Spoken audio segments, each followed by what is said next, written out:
స్తోత్రం స్తోత్రం స్తోత్రం స్తోత్రం స్తోత్రం స్తోత్రం స్తోత్రం స్తోత్రం స్తోత్రం స్తోత్రం స్తోత్రం స్తోత్రం స్తోత్రం స్తోత్రం స్తోత్రం స్తోత్రం స్తోత్రం స్తోత్రం. మహాపరిశుద్ధుడా, ప్రేమ కలిగిన తండ్రి, నీ కొందనాలు స్తోత్రం చెల్లిస్తున్నాము నాయనా. గడిచిన కాలం అంతా మీ సురక్షితమైన రెక్కల నీడలో దాచి ఆరోగ్యం ఇచ్చి ఆయుష్కాలమును పొడిగించి ఈ పునరుద్ధాన దినమందు నీ పరిశుద్ధమైన నామమును స్తుతించటానికి నీ సన్నిధిలోనికి మమ్మల్ని అందరినీ కూడా సమకూర్చినందుకే వందనాలు స్తోత్రం చెల్లిస్తున్నాము నాయనా. జరుగుచున్న ఈ ఆరాధన మీ చేతుల్లోనికి సమర్పిస్తున్నాం. కరెంటును సిస్టమ్ను మీరు స్వాధీనపరచుకున్నందుకే నీకు వందనాలు స్తోత్రం చెల్లిస్తున్నాం. పాటల ద్వారా వాయిద్యముల ద్వారా మీ నామానికి మహిమ తెచ్చుకోమని ప్రార్థిస్తున్నాం. ఆరాధన ద్వారా కీర్తన భాగం ద్వారా మీరే మహిమను పొందమని ప్రార్థిస్తున్నాము తండ్రి. సాక్ష్యముల ద్వారా మీ నామానికి మహిమ తెచ్చుకునండి అయ్యా, నీకు స్తోత్రం చెల్లిస్తున్నాం. మందిరములో అడుగు పెట్టుచున్న ప్రతి బిడ్డను కూడా మీరు ఆత్మ స్వాధీనంలోనికి తీసుకునండి. మీ సమాజంలో మీరు నిలిచి ఉన్నారన్న భయముతో, భక్తితో, ఆత్మతో, సత్యముతో నిన్ను ఆరాధించుటకు కృప దయచేయమని ప్రార్థిస్తున్నాము నాయనా. ఎవరు ఎలాంటి బాధతో, వ్యాధితో, సమస్యతో, దయ్యపు శక్తులతో నీ సన్నిధిలోనికి వస్తున్నారు, ప్రతి హృదయాన్ని ఎరిగిన దేవానికి స్తోత్రం చెల్లిస్తున్నాము నాయనా. అయ్యా నీకు స్తోత్రం. అవసరమవుతున్న సందేశం మీ దాసుల నోట మీరు ఉంచండి. వాక్యముల నుండి ఒక్కొక్కరితో మీరు మాట్లాడండి. వినగల చెవి, గ్రహించే హృదయం ప్రతి బిడ్డకి అనుగ్రహించి మహిమను పొందమని నీ మాటల ద్వారా ప్రతి బిడ్డని ఆదరించండి, ధైర్యపరచండి, ఉజ్జీవపరచండి. వారికి ఉంటున్న ప్రతి బలహీనతలను తొలగించండి. నీ మాటలో ఉంటున్న శక్తి ప్రతి బిడ్డ అనుభవించి వెళ్ళటానికి సహాయం చేయమని ప్రార్థిస్తూ మీ కృప కలిగిన హస్తములోనికి ఆరాధన అంతటిని కూడా సమర్పించుకుంటూ, పరిశుద్ధాత్మదేవ మీరే మా మధ్యలోనికి దిగిరండి. క్రమంగాను మర్యాదగాను మీ ఘనమైన నామమునకు మహిమకరంగా మీరుండి జరిగిస్తూ ఉన్నందుకే వందనాలు స్తోత్రం చెల్లించుకుంటూ, సమస్త మహిమ ఘనత ప్రభావములు నీకే చెల్లిస్తూ యేసు నామమున అడుగుచున్నాము తండ్రి, ఆమేన్.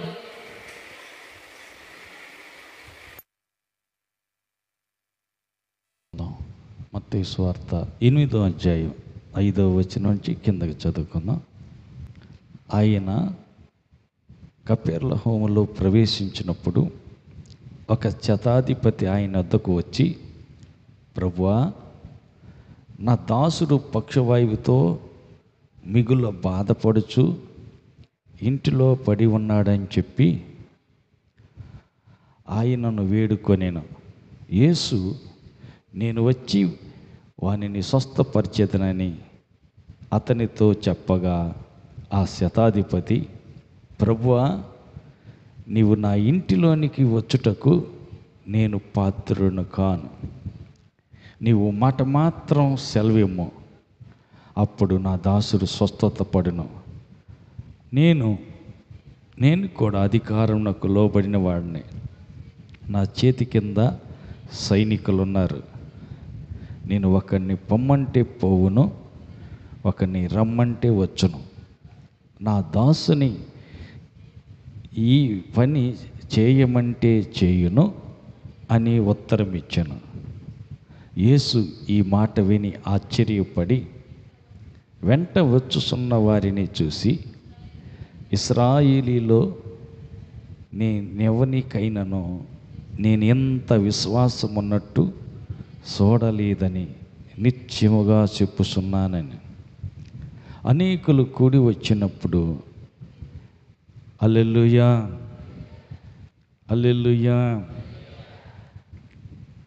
ఇక్కడ మనం గమనించాల్సింది ఏంటంటే, శతాధిపతి అంటే 100 మంది సైనికుల మీద అతను ఒక అధికారి. ఈ శతాధిపతి యేసు ప్రభు దగ్గరికి వచ్చాడు. ఎందుకు వచ్చాడు అని మనం చూసినట్లయితే, అలా దాసుడు పక్షవాయువుతో బాధపడుతున్నాడంట. అందుకని ప్రభు దగ్గరికి వచ్చి, ప్రభువా, నా దాసుడు పక్షవాయువుతో మిగులు బాధపడుతున్నాడు, మంచం పట్టి ఇంట్లో పడి ఉన్నాడు అని ప్రభువుని ఏడుకుంటున్నాడు. యేసు ప్రభు చెప్పిన మాట ఏంటంటే, నేనే వస్తాను మీ ఇంటికి వచ్చి అతన్ని నేను స్వస్థపరుస్తాను అన్నాడు. ఈయనంటున్న మాట ఏంటి? వద్దు ప్రభువా, ఎందుకు వద్దంటున్నానంటే, నువ్వెక్కడ నేనెక్కడ, మా ఇంటికి నువ్వు రావటానికి నేను పాత్రుడను కాను. శతాధిపతి అయి ఉండి కూడా, 100 మంది సైనికుల మీద అధికారి అయి ఉండి కూడా అధికారం ఉంది, హోదా ఉంది. ఇశ్రాయేలీల మీద, సైనికులందరి మీద ఆయనకు ఒక అధికారం, ఒక మంచి స్థానం ఉన్నది. అలాంటి వ్యక్తి ఈయనేం చేస్తున్నాడు? నాకు అధికారం ఉంది, ఒకడిని రమ్మంటే వస్తాడు, ఒకడిని పొమ్మంటే పోస్తాడు, ఒకడిని ఒక పని చేయమంటే చేస్తాడు. నా నోటి మాటకే ఎంత అధికారం ఉంటే నీ మాటకి ఇంకా ఎంత అధికారం ఉండదు.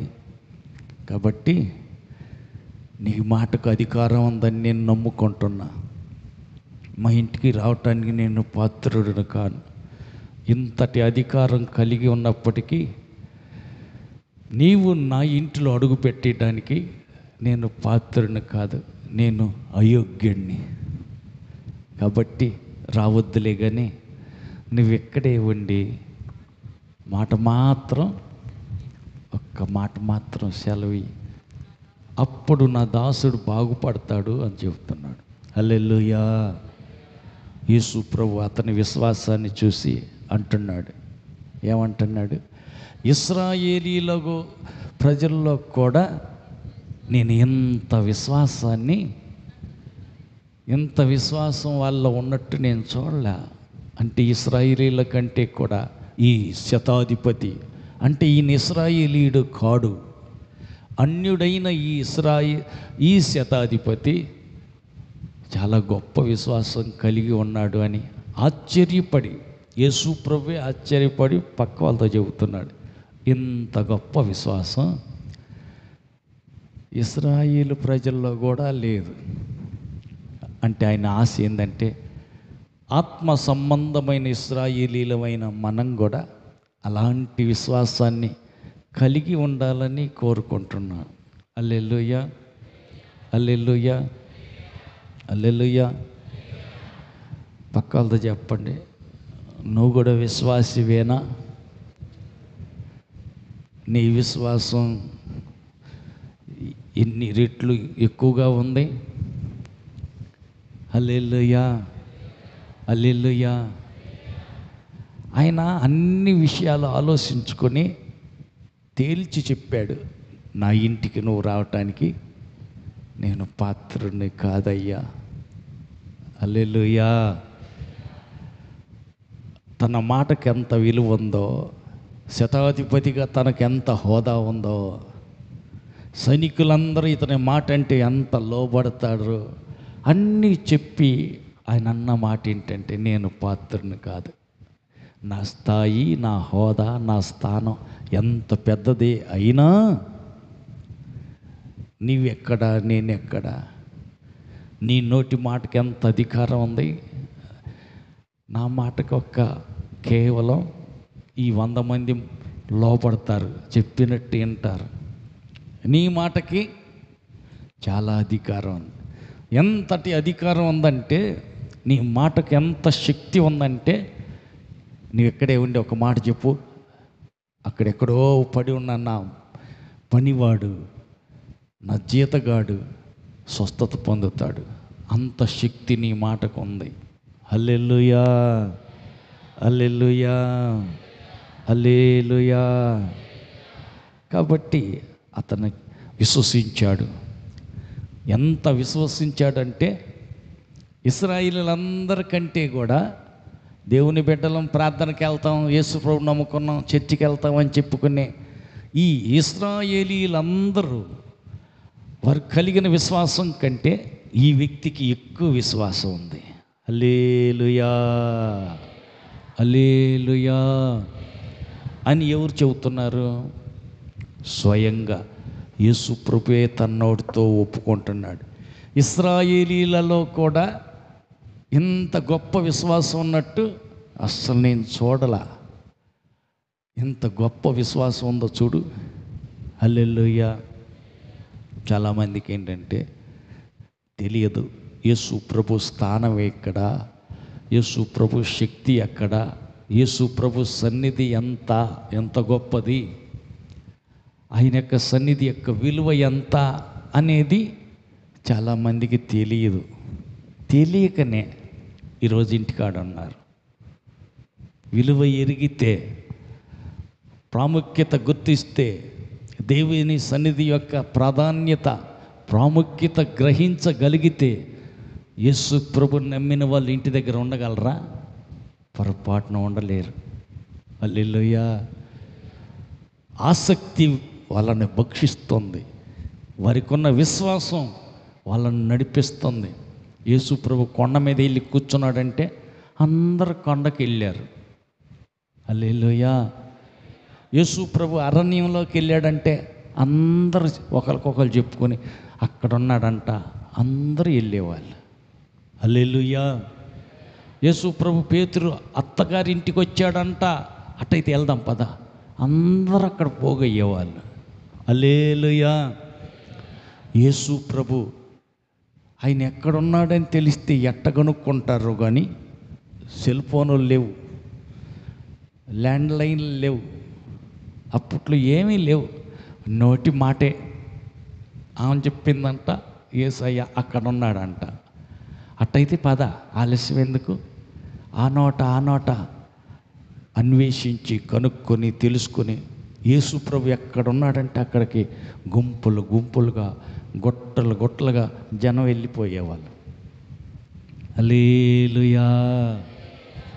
చాలామందికి దేవుని సన్నిధి యొక్క విలువ తెలియక, దేవుని యొక్క మందిరం యొక్క ప్రాధాన్యత, అది దేవుని కలుసుకునే స్థలం అని తెలియక, దేవుని దగ్గరికి వెళ్ళటం వల్ల ఎంత మేలో, ఏ కార్యం జరుగుతో ఎరగక, గ్రహింపు లేక ఎక్కడెక్కడో తిరుగుతున్నారు. వేలు లక్షలు ఖర్చు పెడుతున్నారు. కష్టాలు పాలై అక్కడ తగ్గుద్దంటే అక్కడికి, ఇక్కడ తగ్గుద్దంటే ఇక్కడికి రకరకాలుగా ప్రయాసపడతా ఉన్నారు. అందుకని యేసు ప్రభు అందరి సంగతి అర్థం చేసుకునే అన్నమాట, ప్రయాసపడి భారం మోసుకొనుసున్న పలానా కులం వాళ్ళారా అన్నాడా, పలానా ఊరు వారలారా అన్నాడా? లేదు, సమస్త జనులారా నా యొద్దకు రండి, నేను మీకు విశ్రాంతి ఇస్తాను అన్నాడు. ఈ శతాధిపతి తన పనివాని విశ్రాంతి కోసం యేసు ప్రభు దగ్గరికి వచ్చాడు. విశ్రాంతి దొరికిందా, దొరకలేదా? ఖచ్చితంగా ఏ టైంలో అయితే నీ పనివాడు బాగుపడ్డాడు ఇల్లు అన్నాడు, ఖచ్చితంగా అదే టయానికి ఎక్కడో ఉన్న తన పనివాడు వెంటనే స్వస్థత పొందాడు. అప్పుడు విశ్రాంతి దొరికింది. హల్లెలూయా. పని పిల్ల చెప్పింది, నా యజమానుడు కుష్టి రోగంతో ఇక్కడుండి బాధపడే కంటే షోమ్రోన్లో వెళ్తే మంచిది. అక్కడ దైవజనుడు ఒక ఆయన ఉన్నాడు, ఆయన దగ్గరికి వెళ్తే ఈయన బాగుపడతాడు, స్వస్థత కలుగుద్ది. అవునా, అట్టయితే రెడీ చేద్దామని నయమానును రెడీ చేసి షోమ్రోనుకు పంపటం జరిగింది. ఎక్కడో షోమ్రోన్ నుంచి ఆయన సిరియా నుంచి షోమ్రోనుకు వస్తే, షోమ్రోన్లో ఉన్నటువంటి సిరియా వాడైనటువంటి నయమాను కుష్ఠరోగం నయమైపోయింది. తగ్గిందా, తగ్గలేదా? ఎక్కడి నుంచి వచ్చాడు? సిరియా దేశం నుంచి వచ్చాడు. ఎక్కడో ఉన్న వేరొక దేశం షోమ్రోన్లోనికి వచ్చాడు. కుష్ఠరోగం తగ్గిందా, తగ్గలేదా? తగ్గింది. హల్లెలూయా. కాబట్టి తెలియక చాలామంది ఏం చేస్తారంటే ఎక్కడికెక్కడో తిరుగుతుంటారు, ఎక్కడెక్కడో ఖర్చు పెట్టుకుంటారు, కష్టపడుతుంటారు. అన్నీ అయిపోయింది. ఆఖరి స్టేజీలో ఊరు బయట గుడిసేసి భార్యను తీసుకెళ్ళి గుడిసెలో పడేశారు.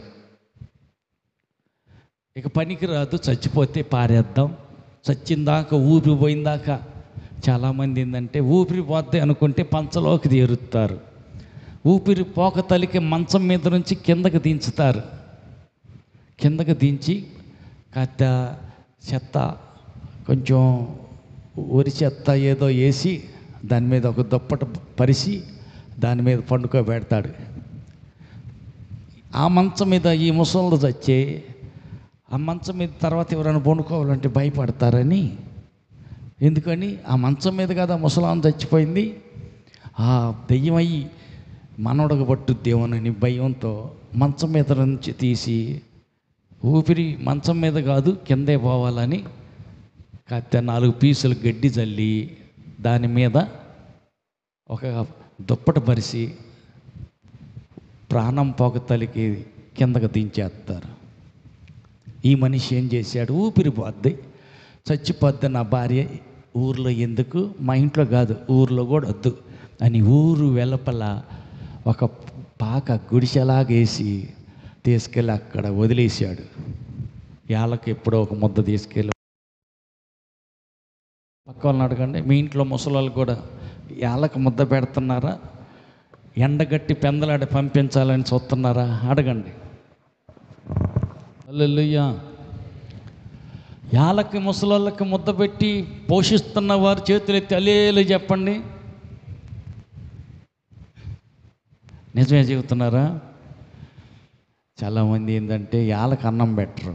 ఎందుకంటే కొన్నాళ్ళు అన్నం పెట్టకుండా ఎండగడితే పెందలాడి వీళ్ళు పైకి పోతారు. ఈ చాకిరీ చేయటం, ఈ కష్టం ఎత్తిపోయటం ఇది తగ్గిపోద్ది. సుఖం చూసుకొని ఎండగట్టి ముసలోళ్ళకు ముద్ద పెట్టకుండా వాళ్ళని పస్తు పండబెడుతున్న భక్తులారా, ఎక్కడికి పోదు. ఏ కొలతతో కొలుస్తున్నావో రేపు అదే కొలతతోటి నీకు కూడా కొలుస్తారు. హల్లెలూయా, హల్లెలూయా. ఇప్పుడు దరిద్రపు తెలివితేటలు చాలా వచ్చినాయి. హల్లెలూయా. ఒకసారి దయ్యం వెళ్ళగొడుతుంటే ఆ దయ్యం అంటుంది ఏందో తెలుసా? ఏమని? ఇది నాకు ముద్ద పెట్టలా, పక్కింటి వాళ్ళని ముద్ద పెట్టనీలా, పగబట్టి అందుకే దీనికే పట్టా. అదేంది? ఆ ముసలామ నడవలేక మంచాన పడిందంట. మంచాన పడితే కోడలు దీనికి ఎవడు ఎత్తిపోతాడు, అన్నీ 1, 2 అన్నీ ఎత్తిపోయాలా, లేపి కూర్చోబెట్టి పళ్ళు దోమి దీనికి ముద్ద పెట్టాలా, తౌలు సౌరు రాయాలా, తల దూసి అన్నీ చేయాలా, ఎవడు చేస్తాడు? ఎట్టి చాకిరి. పస్తు పెడితే కొన్నాళ్ళు బోవా నీళ్ళు లేకుండా చచ్చుద్ది అని అట్టనే పెట్టిందంట. ఎవరో దయా కరుణ కనికరం చూసి అయ్యో పాపం అనేవాళ్ళు అరగంట మరియం బోటోళ్ళు పోయారంట. ఈ ఒక్కర ముద్ద తిను, కాకిలాగా అరుతున్నావు, ఈ ఒక్క ముద్ద తిను అని వాళ్ళకి అంతలేక వస్తుందంట. ఏమేమి అడ్డాలదానా, అట్టాడిదానా, ఇట్టాడిదానా, మేము సత్యం అనుకున్నామా? మేము లేకపోతే కదా నువ్వు వచ్చి పెట్టేది ఏంది, మాకు తెలియదా? తన్నులు తినకుండా మర్యాద గేట్ అవతలకు పో, నువ్వు తెచ్చి పెట్టేది ఏంది ఆమెకు అన్నం? కాదమ్మాయి, ఎప్పటి నుంచో ఆ సంగతి మాకు తెలిసిలేపో, అరితే నీకెందుకు, నోరు మూసుకొని మీ ఇంటికి పో. ఇంకెవరు పెడతారు? మరుసటి రోజు ఏడ్చినా లేదు, మొత్తుకున్నా లేదు.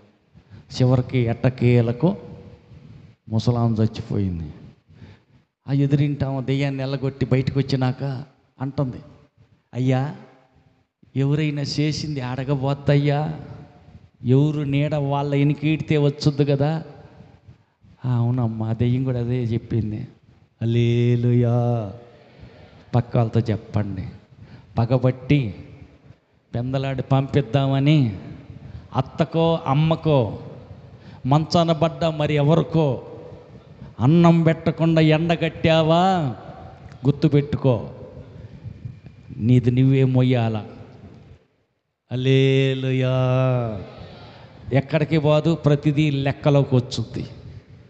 హల్లెలూయా, హల్లెలూయా. ఈ మధ్య తెలివితేటలు చాలా పెరిగిపోయినాయి. హల్లెలూయా. ఎట్టాటి తెలివితేటలు అంటే పెట్టకుండా పండబట్టి ముసలాళ్ళని పెందలాడే పంపించాలని. మొన్న ఒక ఆమె చచ్చిపోయింది. నేను జ్ఞాపకార్థ కూటానికి వెళ్ళా. కూతురు ఏమంటుందో తెలుసా? మా అమ్మ బంగారం అంటే సాగు వచ్చిందన్నా. ఏమ్మా? ఏందంటే మంచాన పడి ఎవరి చేత ఎత్తి పోపించుకోకుండానే చచ్చిపోయింది. అంటే దాని అర్థం ఏమో కానీ మంచాన పడిందా, నేను ఎత్తిపోయేసేదాన్ని కాదు. నాకు చాకిరి తెప్పించింది, మేలు చేసింది నాకు. ఎంత కుశాలుగా సంతోషంగా ఉందో వాళ్ళ అమ్మ చచ్చిపోయినందుకు. చచ్చిపోయిన దానికంటే కూడా ఎత్తి పోపించుకోకుండా, అంటే మంచాన పడకుండా చచ్చిపోయిందంట వాళ్ళ అమ్మ. అందువల్ల ఆనందంగా ఉంది ఆ కూతురికి. హల్లెలూయా, హల్లెలూయా, హల్లెలూయా. కానీ మంచాన పడ్డ ఆ వ్యక్తి అన్నదమ్ముడోడా, శతాధిపతికి అన్నదమ్ముడోడా? కాదు. మరి ఎవరైనా ఏమవుతాడు? ఈయన పనివాడు, జీతగాడు. జీతగాడు మంచాన పడితే ఇంత శ్రద్ధ తీసుకోవాల్సిన కర్మ ఏంటి? ఇతనేమన్నా క్రైస్తవుడా? కాదు. ఇశ్రాయేలీయుడా? కాదు. మరి ఈయనకి ఎక్కడి నుంచి వచ్చింది ఎంత ప్రేమ? హల్లెలూయా, హల్లెలూయా, హల్లెలూయా. అతనికి ఏంటంటే బాధ్యత తెలుసు. పక్కన వాళ్ళతో చెప్పండి, బాధ్యత ఎరిగావా? నీ బాధ్యత ఏందో నీకు తెలుసా? హల్లెలూయా, హల్లెలూయా. కొంతమంది తల్లిలు వచ్చారు కానీ తండ్రులు రాలేదు. కొంతమంది తల్లి తండ్రి వచ్చారు కానీ పిల్లలు ప్రార్థనకి రాలేదు. అంటే బాధ్యత బాగా ఎరిగిన వాళ్ళు అన్నమాట. అంతే కదా? పిల్లలు నరకానికి పోతే పోయారు పో అని మేము ఒక్కలమే పోతాం పరలోకానికి. అంతే కదా? హల్లెలూయా, హల్లెలూయా. బాధ్యత గుర్తించాలి. మనకు ఒక బాధ్యత ఉంది. మీరు ఎవరిని సేవించినా, నేను నా ఇంటి వారు, నేను ఒక్కడిని ప్రార్థనకి వెళ్తా, పరలోకం పోతా, మా ఆయన పిల్లలందరూ నరకానికి పోతారు. పూర్తి పోని లేదు లేదు, ఒక బాధ్యత ఉంది. వాళ్ళు చెప్పినట్టు వినరు, రమ్మంటే రారు. ఏం చేద్దాం? హల్లెలూయా, హల్లెలూయా. తల్లి తండ్రి ఇద్దరు చచ్చిపోయారు. అక్క తమ్ముడే మిగిలారు. అక్కకు పెళ్లి చేశారు. అక్క బావ దగ్గరే ఈ పిల్లోడు పెరుగుతూ ఉన్నాడు. బావకు తెలియకుండా అక్క డబ్బులు ఇస్తుంది. అక్కకు తెలియకుండా బావ డబ్బులు ఇస్తున్నాడు. వీడు ఉన్నదే చిన్న పిల్లోడే, ఏలుడంతే, వందలు డాలర్లు జేబు నిండా డబ్బులు అందుతున్నాయి. ఈ పిల్లోడికి ఏం చేయాలో ఏం అర్థం కాల. బడికి పోయి చదువుకోవటానికి బదులు స్నేహితులతో కలిసి, అరే అటు పోయి బీడీ తాగొద్దాం రారా, ఇటు పోయి సారాయి తాగొద్దాం రారా, ఆ హోటల్కి వెళ్ళి అది బిర్యానీ తినొద్దాం రారని స్నేహితులతో కలిసి చిన్న వయసులోనే తిప్పి కొడితే 16 ఏళ్ళు లేవు. 16 ఏళ్ళ పిల్లోడు తాగి ఎంత తాగుతున్నాడంటే, వాడు బాత్రూంలోకి వెళ్ళి ఆ తాగిన నిసాల వాడు ఏం చేసేది కూడా అర్థం కాకుండా ఏరిగింది పూసుకుంటున్నాడు. ఏమైందిరా వీడికంటే మైండ్ పోయినట్టు అయిపోయింది. ఏంది? ఒరే తమ్ముడా తలుపు తీరా, టైం అయింది, అన్నం తిందు కానీ బడికి పోదు కానీ తలుపు తీరా అంటే తీయటల్లా. తర్వాత వాళ్ళ బావ వచ్చి గట్టిగా తలుపు నెట్టి లోపల పోయి చూస్తే బాత్రూంలో ఉన్నాడు. వాడి పై నుంచి కింద దాకా చండాలంగా పూసుకుని ఉన్నాడు. ఏమైందిరా నీకు? ఇది ఏందిరా నువ్వు చేస్తుంది? ఆ సన్నివేశం చూసేళ్ళకి అక్క హృదయం బద్దలైపోయింది. వాడికి మంచి శబ్బరు చేసి అమ్మ లేదు, నాన్న లేరు, అది తప్పురా అని చెప్పటానికి ఎవరు లేరు. గట్టిగా అక్క గదివినా, బావ కొట్టినా వాడు ఏమైపోతాడో అని వాళ్ళు ఏమనకుండా ఆ పరిస్థితిని చూసిన అక్క వాడిని 4 తొట్టులు నీళ్లు పోసి శుభ్రంగా, పసిబిడ్డను నీళ్ళు పోసినట్టు వాడికి శుభ్రంగా నీళ్లు పోసి బట్టలు గట్టపెట్టి తీసుకొచ్చి ఆ పక్కన పండబెట్టింది, మోకరించింది. 16 గంటలు ఎత్తిన చేతులు దించల, మోకాళ్ళ మీద నుంచి కిందకి దిగల, ఆ కారుతున్న కన్నీరు ఆగల. 16 గంటలు ఏడిచింది. ఎన్ని గంటలు అయ్యా? ఎన్ని గంటలంట? 16 గంటలు. పక్క వాళ్ళకి చెప్పండి, మీ పిల్లల కోసం ఎన్ని గంటలు ఏడుతున్నావు? జబ్బు చేసినప్పుడు, బాగలేదన్నప్పుడు వాడు జైలు పాలయ్యాడు, పోలీసు వాళ్ళు తీసుకుపోయారు అన్నప్పుడు అప్పుడు ఏడుస్తారు. కానీ వాడికి ఏం రోగం? వాడి కోసం నేను ఎందుకు ఏడుతా? లేదు, అది కాదు. పిల్లల కోసం కన్నీరు కార్చాల. హల్లెలూయా. 16 గంటలు ఏడుస్తూనే ఉంది. ఏడ్చి ప్రార్థన చేస్తూనే ఉంది. తల్లి లేదు, తండ్రి లేదు, ఉన్న దిక్కు నేను ఒక్కదాన్నే. ఏంట్రా నువ్వు చేస్తున్న పని అని నేను గదివితే ఆవేశంతో వెళ్ళి వాడి దగ్గర డబ్బులు చాలా ఉంటాయి, ఇద్దరం ఇచ్చిన డబ్బులతో ఏదన్నా పురుగు మందు దాకా సచ్చాడు అనుకో, ఎంత బాధ. వద్దు అని తమాయించుకొని, కోపం వచ్చినా ఓర్చుకొని, ఓపిక పట్టింది. ఏకంగా మోకరించింది. 16 గంటలు ఏడ్చింది. ఏడ్చి ఏం చేసిందయ్యా సురేష్? ఏం చేసిందంట? 16 గంటల సేపు ఏం చేసింది? ప్రార్థన చేసింది. కన్నీరు కార్చి ప్రార్థన చేసింది.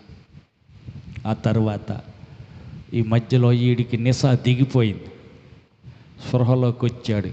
అక్క ఎందుకు ఏడుస్తుంది? ఎవరి కోసం ప్రార్థన చేస్తుంది? పక్కనే వచ్చి కూర్చుని వింటున్నాడు. వాడికి అర్థమైంది, నేనేం చేస్తున్నా, అమ్మ లేదు, నాన్న లేదు, అక్క చేరతీయకపోతే ఏమైపోయేవాడిని? బజార్లో మిట్టు అడుక్కు తింటా తిరగాల్చేది. అక్క ఇంత ప్రేమగా చూస్తుంటే నేను చేస్తున్న పనేంటి ఆలోచించుకున్నాడు, అర్థం చేసుకున్నాడు. ఎదురుగా తను మోకరించాడు. ఇక హల్లెలూయా. 3 గంటలు కన్నీరు కారినట్టే ఉంది.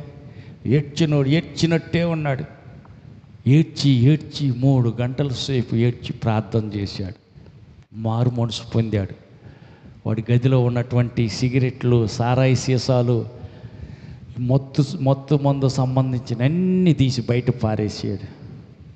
మార్పు చెందాడు. ఇక యేసు ప్రభు నమ్ముకొని ప్రార్థనకి వెళ్తాం మొదలుపెట్టాడు. హల్లెలూయా. ప్రార్థనకి వెళ్తున్న ఆ వ్యక్తి యేసు ప్రభుని నమ్ముకొని మామూలు సేవ చేయట్లా. హల్లెలూయా. అదే వ్యక్తి 25 సంవత్సరాల వయసు వచ్చింది. అప్పుడు నేను మధ్యప్రదేశ్లో బైబిల్ కాలేజీలో ఉన్నప్పుడు అక్కడికి వచ్చాడు. ఆ కుర్రాడే అప్పటికి 25 సంవత్సరాలు అయింది. బాగా ప్రార్థనలో ఎదిగిన వ్యక్తి. 6 నెలల్లో 3000 మంది సంఘాన్ని కట్టాడు. ఎన్ని రోజుల్లో అయ్యా? ఎన్ని రోజుల్లో? 6 నెలల్లో 3000 మంది సంఘాన్ని కట్టాడు. ఆ కట్టినటువంటి ఆ పాస్టరే వచ్చి మమ్మల్ని నిలబెట్టి ఒక్కొక్కరు మీ సాక్ష్యం చెప్పండి అని అడిగాడు. నా సాక్ష్యం అడిగితే నేను చెప్తా ఉన్నా, మా అమ్మ చచ్చిపోయింది అన్న. ఆయన ఏడుస్తున్నాడు. ఏంటి బాబు నువ్వు ఏడుతావు? మా అమ్మ గురించి నేను చెప్తే నువ్వు ఏడుతున్నావు ఏందంటే, కాదు బ్రదర్, మా అమ్మ కూడా చచ్చిపోయింది, మా నాన్న కూడా చచ్చిపోయాడు, విడిగా తిరిగా, చివరికి అక్క ప్రార్థన కన్నీటి ద్వారా నేను మారి మనసు పొందా. నా కోసం ఒకరు కార్చిన కన్నీరు ఉపయోగపడింది. పక్క వాళ్ళతో చెప్పండి.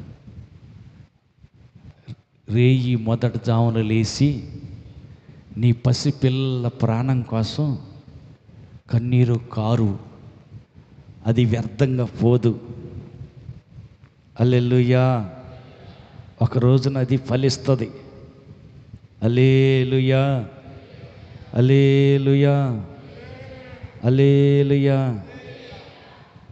కాబట్టి కన్నీరు కార్చి ప్రార్థన చేస్తే వేస్ట్ కాదు, వ్యర్థం కాదు.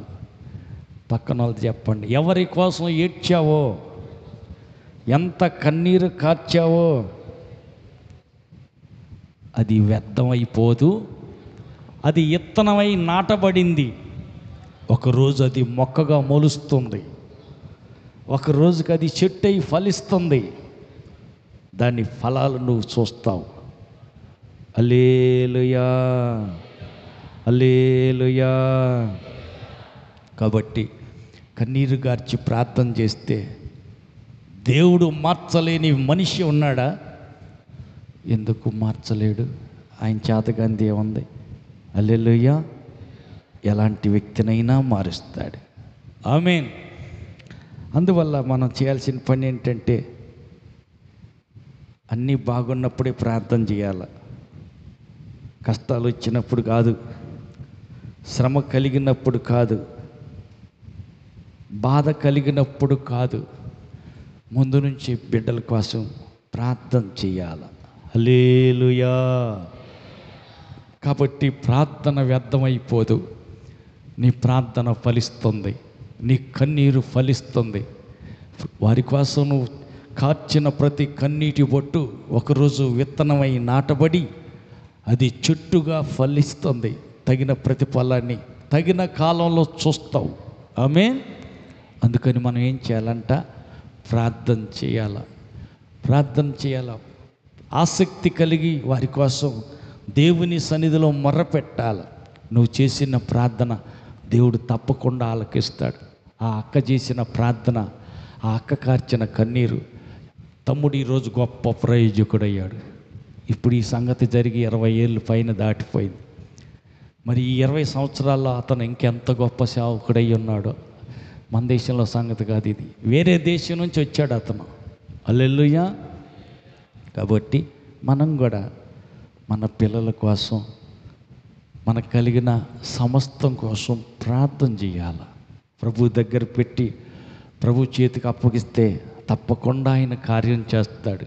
చాలామంది పని ఏంటంటే పిల్లలకి ఏదన్నా బాగలేదనుకో, పిల్లలు నోటి చెప్పిన మాట వినలా. ఏమంటారమ్మా? వీడు ఎన్నడ పోతాడా? తల్లిగా తండ్రిగా శాపనార్థాలు పలకూడదు, అనకూడదు. నీకేం తెలుసు అన్నా? నీకు పిల్లలు ఉంటే తెలిసేది. వాళ్ళు ఎంత బాధ పెడుతున్నారో, మాట వినకుండా ఎంత కోపం తెస్తున్నారో, అంత బాధ, ఈ దుఃఖం తెచ్చున్నారు నాకు. వాళ్ళని ఎంత ప్రేమ చూపించానో వాళ్ళు అంత ద్వేషిస్తున్నారు. వాళ్ళ ముఖం చూడబుద్ధి కాటల్లా. హల్లెలూయా. నువ్వు ఒక్క కొడుకో, ఇద్దరు కొడుకులో, 3 కొడుకులకి నువ్వు ఎట్ట అనుకుంటే మరి దేవుడికి ఎంతమంది కూతుర్లు? హల్లెలూయా. మాట వినని కొడుకులు ఎంతమందో, లోబడని కూతుర్లు ఎంతమందో దేవుడు సాటును ఏడుస్తున్నాడంట. హల్లెలూయా. ఆయన ఏడుస్తున్నాడే తప్ప శపించలా. హల్లెలూయా. కడుపులో మండి ఎంతమంది ఇసుకెత్తంటే ఏడ తట్టుకునేది? మీ అందరి కోసం ఈ బండను కొట్టి నీళ్ళు ఇయ్యాలి మీకు అని కడుపులో మండి ఒక్కసారి ద్రోహులారా అని తిట్టాడు. నేను ఆశీర్వదించాను, వాళ్ళని నేను దీవించాను, వారిని నేను ఏర్పాటు చేసుకున్నాను. ఆశీర్వదించబడిన వారిని పట్టుకొని ద్రోహులారా నేను తిడతావా?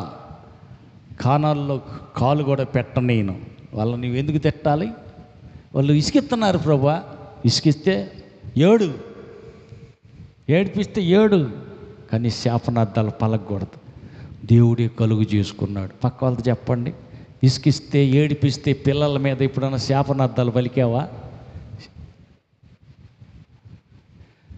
కుక్క, దున్నపోత, గాడిద, దున్నపోత, ఏనుగా అని ఏమన్నా తిట్టావా? తిట్టకూడదు. తిట్టినందుకు కదా మోషేక 80 సంవత్సరాలు ఎంత వేదన పడ్డాడో, ఎంత ఓర్చుకున్నాడో, ఎంత సహించాడో అంత వ్యర్థమైపోయింది. ఒక్క మాటతోటే మొత్తం వృధా అయిపోయింది. అందుకని ఏం చేయాలి? తిట్టకూడదు, శపించకూడదు. ఏం చేయకూడదు? శాపనార్థాలు పలకకూడదు. హల్లెలూయా. కాబట్టి ఈ రాత్రి ఏం చేద్దాం?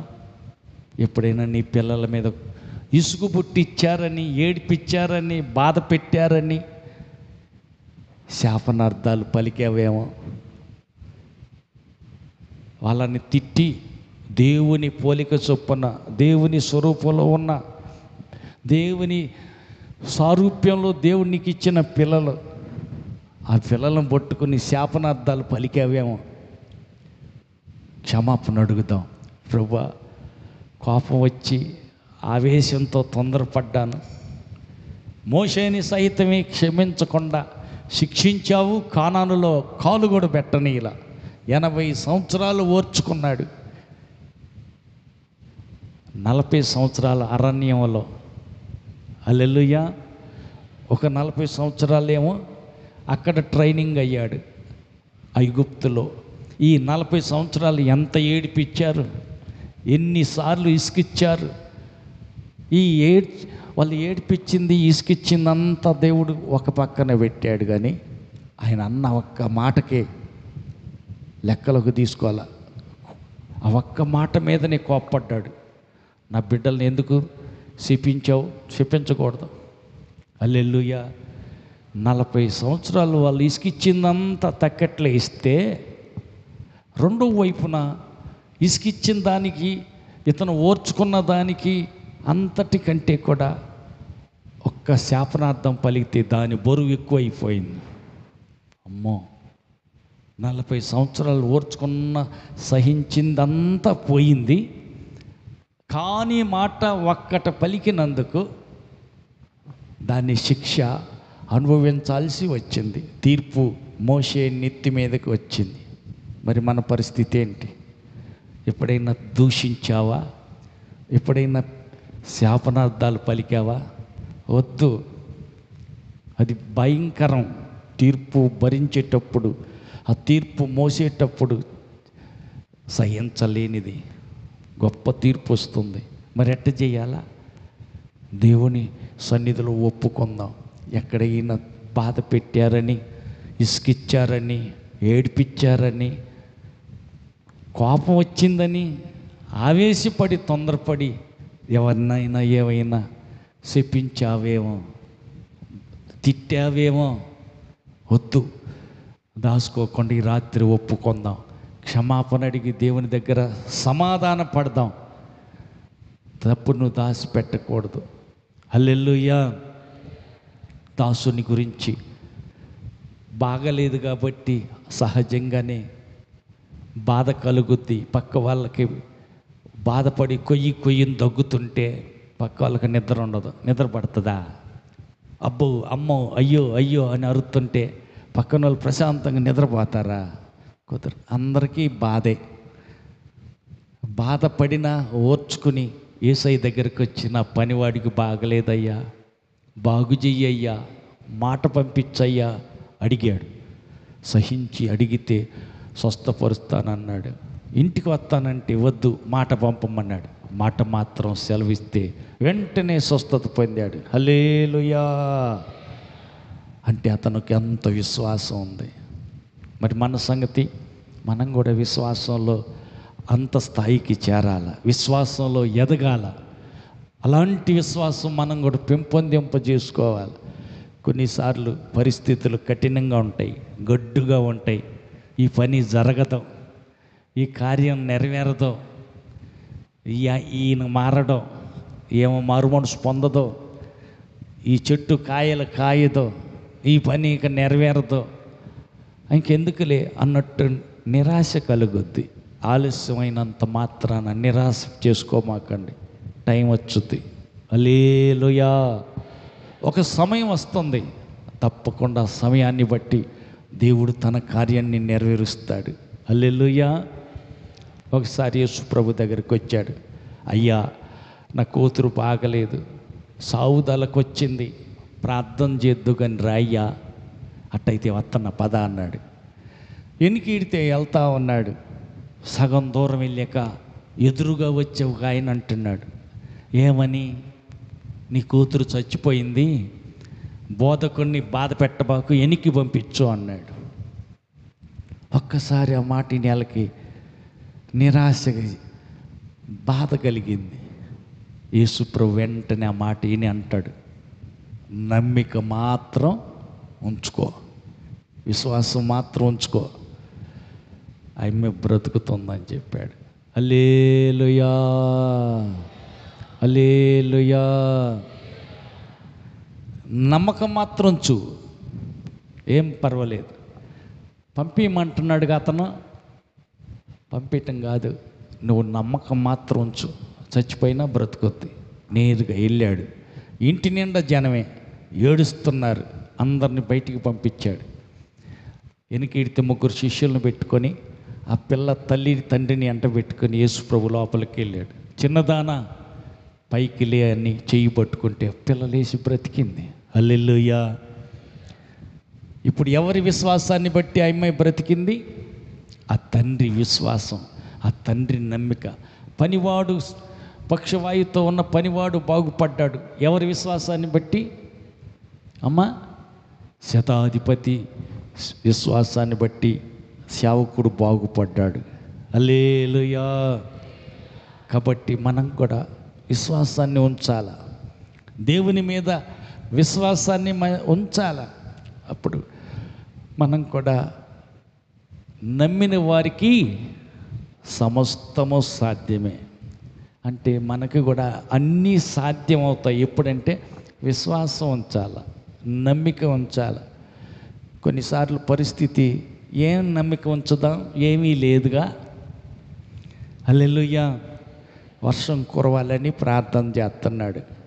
శిష్యుడిని పిలిచి, అయ్యా మేఘం ఏమైనా కనపడిందేమో చూడు. పైకి చూసి ఏం కనపడలేదు ప్రభు అన్నాడు. మళ్ళీ ప్రార్థన చేశాడు. మళ్ళీ చూడు అన్నాడు, ఏమీ మేఘమే కనపడలా. మళ్ళా చేశాడు. 5 సార్లు అయిపోయింది, 6 సార్లు అయిపోయింది, మేఘమే కనపడలా. వర్షం వచ్చుద్దని చెప్పటానికి నిరాశపడలా, విశ్వాసాన్ని విడిచిపెట్టలా. ఓపికతో మళ్ళీ 7వసారి ప్రార్థన చేశాడు. పనివాడిని పిలిచి ఒకసారి చూడు అన్నాడు. పైకి చూస్తే అయ్యా ఒక మానవ హస్తం అంతా మేఘమే కనపడుతుంది, ఎక్కువ ఏమి లేదు కానీ మానవ హస్తం చెయ్యంత మేఘం కనపడుతుంది అయ్యా. అట్టయితే ఆహాబు రాజుకు చెప్పు, ఇంటికి వెళ్ళమని, వాన పడుతుంది, ఇంటికి వెళ్ళమని చెప్పు అన్నాడు. రాజుగారు వర్షం కురుస్తుందంట, ఇంటికి వెళ్ళిపోండి. ఏది అబ్బాయి, మేఘమే లేదు, వాన ఎప్పుడు వచ్చుద్ది, వెళ్ళమని చెప్పారు పాస్టర్ గారు. సరే సరే వెళ్తా ఉన్నాడు. రథం వేసుకొని పరిగెత్తుకుంటూ వెళ్ళేసరికి దారిలోనే వర్షం పడింది. తడిసి ముద్దై ఆహాబు రాజు ఇంటికి వచ్చేసరికి ఎదురుగా నిలబడ్డాడు. అదేంది, కొండ మీద ప్రార్థనలో ఉన్న ఆయన ఎప్పుడు వచ్చాడు, నాకంటే ముందు వచ్చాడేంది? దేవుని ఆత్మ బలంతో పరిగెత్తుకుంటూ ముందే వచ్చి ఎదురుగా నిలబడ్డాడు. హల్లెలూయా. మానవ హస్తం అంతా చిన్న ఆనవాలు, ఒక చిన్న గుర్తు దొరికింది చాలు. ఆ గుర్తుతోటి వర్షం వస్తుంది ఎల్లు అని చెప్పాడు. దర్శనం కలిగిన చోట ఏం జరుగుద్ది? అసాధ్యం సాధ్యంగా మారుతుంది. కాబట్టి దర్శనం కావాలి. పక్క వాళ్ళతో చెప్పండి, ఎప్పుడు దాకా ప్రార్థన చేయాలా? ప్రార్థన ఇప్పుడు దాకా చేయాలా? నిద్ర వచ్చిందాకా. హల్లెలూయా. పని చేస్తాను నేను, నిద్ర రాదు. ముచ్చట చెప్పుకుంటే నిద్ర రాదు. మరి నిద్ర ఎప్పుడు వచ్చింది? ప్రార్థనలో కూర్చుంటే 10 నిమిషాలు ప్రార్థన చేసేసరికి నిద్ర వచ్చేస్తుంది. హల్లెలూయా. దర్శనం కనపడేదాకా ప్రార్థన చేయాలి. దేనికోసమైతే ప్రార్థనలో కూర్చున్నామో దాని సంగతి దేవుడు ఏదో చెప్తాడు. ఏదో దర్శనం రూపేనో, స్వరం రూపేనో, కలర్ రూపేనో, ఏదో ఒక రీతిగా డైరెక్ట్గా ఆయన కనపడో జవాబు ఇస్తాడు. జవాబు వచ్చిందాకా ప్రార్థన చేయాలి. హల్లెలూయా, హల్లెలూయా. కొంతమంది ఏంటంటే మధ్య మధ్యలో డౌట్ వచ్చుద్ది, అనుమానం వస్తుంది. ఇంటి ముందు కొండ ఉందంట, ఆ ముసలామ ఇంటి ముందు కొండ ఉంది, వాకిలి తూర్పు వాకిలి పెట్టుకోవాలంటే బాగా కలిసి వచ్చుదని చెప్పారంట. తూర్పు సైడ్ కొండ ఉంది, ఆ కొండకి వాళ్ళ ఇంటికి కొద్దిగా దారి ఉంది, అది ఎదురుగా కొండ కనపడుతుంది. అందుకని పాస్టర్ గారు ఆ రోజు వాక్యం చెప్పాడు, ఆవగిందంత విశ్వాసం అంటే కొండని లేచి సముద్రం వెళ్ళిపోడు అంటే పడుద్దని చెప్పాడంట. ఆ పాస్టర్ గారి మాట నమ్మి 3 రోజులు ఉపవాసం పెట్టుకొని ప్రార్థనలో కూర్చుందంట. కాసేపు ప్రార్థన చేసిద్ది గట్టిగా, స్తోత్రం స్తోత్రం స్తోత్రం స్తోత్రం గట్టిగా ప్రార్థన చేసి తలుపు తీసి చూసిద్దంట. ఈ కొండ ఇంకా పోలేదేంది, కొండ పో సముద్రంలో పడు అంటుందంట. మళ్ళీ ఇదేంది ఇంకా పోలేదని మళ్ళీ తలుపు వేసుకుంటుందంట. మళ్ళీ ప్రార్థన చేసిద్దంట. కాసేపు చేసి మళ్ళీ వచ్చి చూసిద్దంట. అట్ట 2 రోజులు అయిపోయింది. 3వ రోజు మళ్ళీ గట్టిగా ప్రార్థన చేసింది. ఉపవాస ప్రార్థన అయిపోతుంది, కొండ పోలేదేంది. తర్వాత ఆమె ఏమంటుంది, ఇది నాకు ముందే తెలుసు ఈ కొండ పోదని, మరి ఎందుకున్నా ఉపవాసం? అనుమానం, సందేహం. అనుమానం అండి. ప్రార్థన చేస్తే జరుగుద్దో జరగదో, దేవుడు చేస్తాడో చేయడో, తగ్గుద్దో తగ్గదో, డౌట్ పడుతూ చేస్తే ప్రార్థనకి జవాబు రాదు. విశ్వాసంతో 7 సార్లు ప్రార్థన చేశాడు. 7వసారి జవాబు తీసుకుని హస్తవంత మేఘాన్ని చూసి అప్పుడు కిందకి దిగి వచ్చారు. ఆమేన్. దేని గురించి అయినా ప్రార్థన చేసేటప్పుడు విశ్వాసంతో చెయ్యాల, ఇది జరుగుద్ది. ఆమేన్. ఈ రోగం నుండి స్వస్థత వచ్చుద్ది. విశ్వాసంతో జవాబు వచ్చిందాకా, దర్శనం కలిగిందాకా పట్టుదలగా ప్రార్థన చేస్తే, విశ్వాసాన్ని వదులుకోకుండా విశ్వాసంతో ప్రార్థన చేస్తే తప్పకుండా కార్యం జరుగుతుంది. కాబట్టి విశ్వాసం ఉండాలి, డౌట్ పడకూడదు, సందేహించకూడదు. ఈ కార్యం తప్పకుండా దేవుడు చేస్తాడు. దర్శనం ఎప్పుడైతే కలిగిందో ఒక గట్టి నమ్మకం ఉండాలి. దేవుడు ఈ మాట చెప్పాడు, అది ఖచ్చితంగా జరుగుద్ది. హల్లెలూయా, హల్లెలూయా, హల్లెలూయా. కాబట్టి మనం విశ్వాసంతో, పరిపూర్ణమైన విశ్వాసంతో ఉండాలి. అడిగిన దాన్ని పొందుకుంటామనే నమ్మకం కావాలి.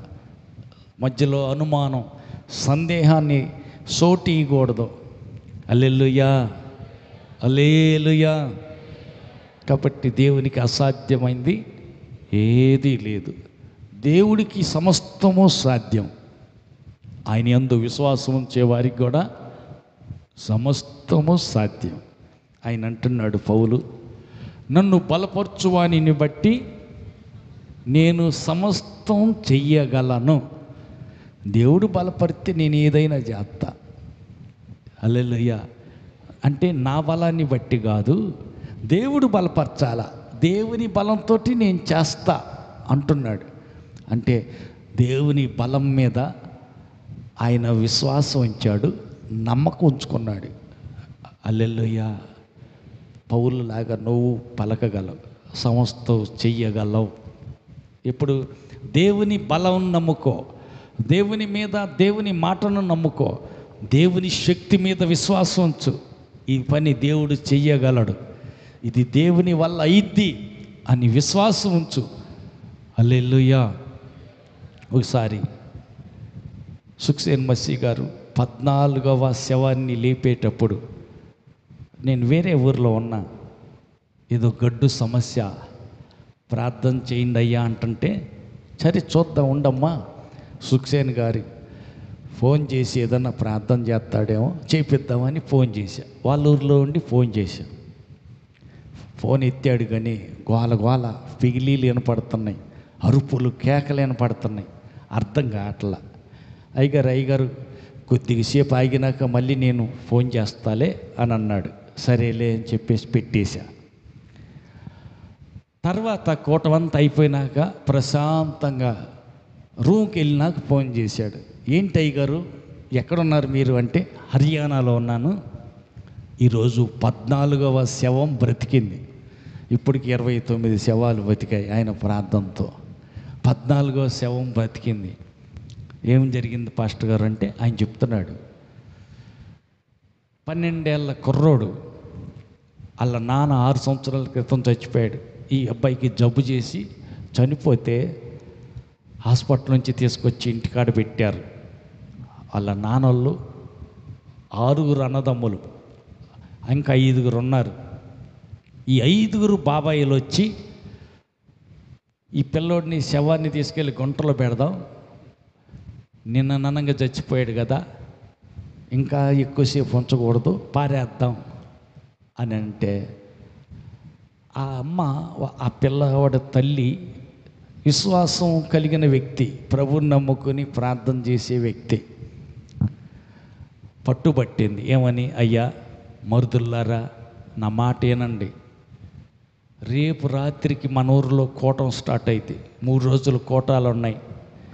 రేపటికి 3వ రోజు పిల్లోడు చచ్చిపోయి 3వ రోజు అయింది.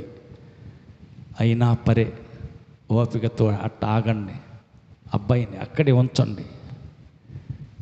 రేపు రాత్రి అటు చూడండి, కొంచెం రేపు రాత్రికి ఎవరు సాకుడిదేమో చూడండి. హల్లెలూయా. రేపు రాత్రికి అయ్యగారు వచ్చినప్పుడు ప్రార్థన చేపిద్దాం. నా కొడుకు బ్రతికితే నాకు ఒక దీపం నిలబడుద్ది. బ్రతకలేదనుకో, లేకపోతే అప్పుడు తీసుకెళ్ళి సమాధి చేద్దరు. కానీ వదిన గుంట తవ్వి ఎదురు చూడకూడదు, గుంట తవ్వి ఆడ పెట్టి వచ్చాం అని అంటే ఇంకా ఒకటే తీర్మానం చేసింది, దయచేసి నా మాటేనండి, ఒక్కరోజు ఉంచండి, నేను మీ కాలు పట్టుకుంటానయ్యా అని అందరు మరుదుల దగ్గరికి వెళ్ళి వాళ్ళ కాలు పట్టుకుని బతిలాడతాం. అక్కడున్న పెద్ద ఆయన నుండి, వద్దమ్మ తప్పు, కొడుకులు లాంటి వాళ్ళు వాళ్ళ కాళ్ళు నువ్వు పట్టుకోకూడదు, తప్పు వద్దు, అరే తవ్విన గుంట మీద ఒక తడికి ఏంట్రా, రేపు సంగతి ఆలోచిద్దాం, ఒక్కరోజు ఉంచమంది, ఇవాళకి 2 రోజులు కదా పిల్లోడు చచ్చిపోయి, రేపు దాకా ఉంచండి అని చెప్పి ఉంచారు. ఉంచిన తర్వాత మరుసటి రోజు ఆ రోజు మరుసటి రోజు కూటం జరుగుతుంది. పాటలన్నీ అయిపోయినాయి. వాక్యానికి అయ్యగారు లెగపోతున్నాడు. అందరు కళ్ళు మూసుకున్న సందర్భంలో 4 కుర్రోళ్ళు వచ్చి ఆ బిడ్డను తీసుకొచ్చి శవాన్ని అయ్యగారు కాళ్ళ ముందు పండుకోబెట్టారు. ఆయన ఆమేనని కళ్ళు తెరిచి చూసేసరికి ఎదురుగా శవాన్ని పండబెట్టి ఉంది. అయ్యా ఈ అబ్బాయి బాగలేకపోతే ప్రార్థన చేస్తాలే కానీ ఇప్పుడు కాదు, ప్రార్థన కూటమంతా వాక్యం అయిపోయినాక చేస్తా, తీసుకెళ్ళి వెనకాల కూర్చోబెట్టండి కుర్చీలో అని అంటున్నాడు. లేదండి, ఆ పక్కనే ఉన్న వాళ్ళ తల్లి చెబుతుంది, అది శవం అండి, రోగి కాదు శవం అండి, నా కొడుకు చచ్చిపోయి ఇవాళకి 3వ రోజు అండి. అయ్యో ఇదేంది, సచ్చినోడు నేను బ్రతికిచ్చేది నేను కాదు, యేసు ప్రభు, కాబట్టి నాకు అగ్ని పరీక్ష పెట్టారేంది, వాక్యం చెప్పాలా లేకపోతే ఈ అబ్బాయికి ప్రార్థన చేయాలా? అయ్యా ఒక్కటే దీపం, ఆ పిల్లోడు, అబ్బాయి వాళ్ళ నాన్న చచ్చిపోయి 6 ఏళ్ళు అయింది, తల్లి ఏడుతుంది, కొంచెం ప్రార్థన చేయండి అయ్యగారు అని. సరేనని చెప్పి అందరిని మళ్ళీ మోకరించేసి ఆ శవం ముందు అయ్యగారు కూడా మోకరించాడంట. చేతులు ఎత్తి ప్రార్థన చేస్తూ ఉంటే మోసుకొచ్చి అక్కడ పెట్టిన కుర్రోళ్ళు వాళ్ళు పక్కన నిలబడి చూస్తూ ఉన్నారు. ప్రార్థనకి వెళ్ళే వాళ్ళు కాదు వాళ్ళు. అందుకని గుడ్లు అప్పగించుకొని అయ్యగారి ముఖం కల్లి శవం కల్లి, అయ్యగారి కల్లి శవం కల్లి దిక్కులు చూస్తూ ఉన్నారు. సగం ప్రార్థన అయిపోయింది. హడావుడిగా చచ్చిపోయి 3 రోజులు ఐస్ గెడ్డల మీద పెట్టారు కదా, పొట్టంతా వేసారు, వరి పొట్టు, ఎన్ని చేతర పుట్టి లేచి కూర్చొని గీరుకుంటున్నాడు. చచ్చిపోయిన శవం, 3 రోజుల క్రితం చచ్చిపోయిన శవం లేచి గీరుకుంటున్నాడు చేతర పుడుతుంటే. ఈ 4 పిల్లలు మోసుకొచ్చిన కుర్రోళ్ళు ఆడు లేచాడు, ఆడు బతికాడు అని చెప్పి కేకలేస్తున్నారు. పక్కనున్న పెద్ద ఆయన పాస్టర్, అయ్యి అరవకూడదు, ప్రార్థనలో గోల్ చేస్తారేంటి? కాదు పాస్టర్ గారు, అబ్బాయి బతికాడండి. అది బ్రతికితే బతికాడు, ఆమేన్ అన్నదాకా కళ్ళు తెరవకూడదు, అరవకూడదు, గోల్ చేయకూడదు అంటే సరే అని మౌనంగా ఉన్నారు. ప్రార్థన అంతా అయిపోయినాక కళ్ళు తెరిచి చూస్తే పాస్టర్ గారు వందనాలు అంటున్నాడు ఆ పిల్లోడు. హల్లెలూయా. ఆ టైంలో వాళ్ళ ఆనందానికి పగ్గాలు లేవు, పిగిలి లేస్తున్నారు, ఈరలేసి గోల్ చేస్తున్నారు. యేసు జిందాహై అంటున్నారు, యేసు ప్రభు సజీవుడు అంటున్నారు, యేసు అచ్చాహై బలాహై అని, యేసు మహానుభావుడని కేకలేసి ఆనందంగా అరుస్తూ ఉంటే ఆ కేకలను పడుతున్నాయి. అందుకే నాకేం అర్థం కాకపోతే తర్వాత చెప్పాడు, ఇది పరిస్థితి, జరిగిన సంగతి ఇది అని చెప్పి తర్వాత చెప్పాడు. హల్లెలూయా. హల్లెలూయా. ఆ తల్లి విశ్వాసాన్ని బట్టి చచ్చిపోయిన కుమారుడు బ్రతికాడు. హల్లెలూయా. 3 రోజులైనా సరే పట్టు విడవల, పట్టుదలతోటి, విశ్వాసంతో ఆ బిడ్డ బ్రతుకుతాడు, నా బిడ్డ బాగుపడతాడని అయ్యగారి ప్రార్థన కోసం కనిపెట్టుకొని ఉంది. హల్లెలూయా. కాబట్టి మనకు కూడా విశ్వాసం అంటే అసాధ్యమైంది ఏదీ లేదు. నమ్మిన వారి వలన ఈ సూచక క్రియలు జరుగుతాయి. నమ్ముట నీ వలన అయితే నమ్మువానికి సమస్తం సాధ్యమే. నమ్మిన ఎడల దేవుని మహిమను చూస్తాం. ఆమేన్. అందరూ లేచి నిలబడదామా, ప్రార్థన చేసుకుందాం. అట్టి విశ్వాసం నాలో పుట్టించయ్యా, అనుమానం సందేహం నా దరి చేరనియొద్దు, విశ్వాసంలో నన్ను బలపరచయ్యని ప్రార్థన చేసుకుందాం. శతాధిపతి కొన్నంత గొప్ప విశ్వాసం, అలాంటి గొప్ప విశ్వాసం నాకు కలిగించయ్యా. సందేహానికి, అనుమానానికి నాలో తావు లేకుండా నీ మాట మీద విశ్వాసం, నీ శక్తి యందు విశ్వాసం నాకు కలిగించి యేసయ్యా అని అడుగుదాం, ప్రార్థన చేసుకుందాం. సర్వాధికారి, కృప కలిగిన తండ్రి, నీకు వందనాలు. ఇంతవరకు నీ బిడ్డలంతా నీ సన్నిధిలో చేసిన ప్రతి మనవి విజ్ఞాపన ఆలకించినందుకై వందనాలు స్వామి. పొరపాటున నోటి మాటలో, చేతి పనిలో, దేవా వారి ప్రవర్తనలో ఎక్కడైనా నీకు విరోధమైన అపరాధం జరిగి ఉంటే దయతో క్షమించండి. బలారాధనకు సిద్ధపడుతుండగా ఒక్కొక్కరిని శుద్ధీకరించి పూర్ణంగా పరిశుద్ధపరచమని ప్రార్థిస్తున్నాం. చాచిన బలిష్టమైన మీ రెక్కల నీడన దాచి భద్రపరచండి. పొరపాటున ఎక్కడైనా నీ నడిపింపు నుంచి ఎవరైనా దేవా గీత దాటి అవతలకి దాటి వెళ్ళినట్టయితే దయచేసి క్షమించండి. తిరిగి ఆదరించి నీ హస్తం కిందకి రానివ్వండి ప్రభువా. నీ నడిపింపు కింద నుంచి వేరొక నడిపింపులోనికి వెళ్ళినట్లయితే దయతో వారి అపరాధాలను క్షమించి, వారి లోటుపాటులను మన్నించి, విలువైన నీ రక్తంలో కడిగి క్షమించి నీ చేతి నీడకు చేర్చుకోమని ప్రార్థిస్తున్నాం. సహాయం చేయండి తండ్రి.